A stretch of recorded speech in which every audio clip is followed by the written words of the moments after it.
Hi, today in front of me Samsung Galaxy XCover 6 Pro and I'll show you how to switch off this device.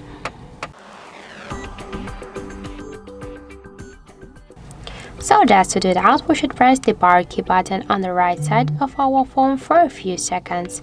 And now if you have the same situation like in my case, if you just open the USB option, so we should, and you don't want to use the USB by pressing the power key, you just want to use the power key button. We should first open the settings application and scroll down to advanced features. Then click here to side key, and here in press and hold section switch wake USB to power off menu. So now let's press to the power key button and we can see here power off icon. Just click here twice, wait a second, and after the vibration we can see that our screen is dark, and this means that our device is turned off. So that's it. Thank you for watching, and if you find this video helpful, don't forget to leave a like, comment and to subscribe our channel.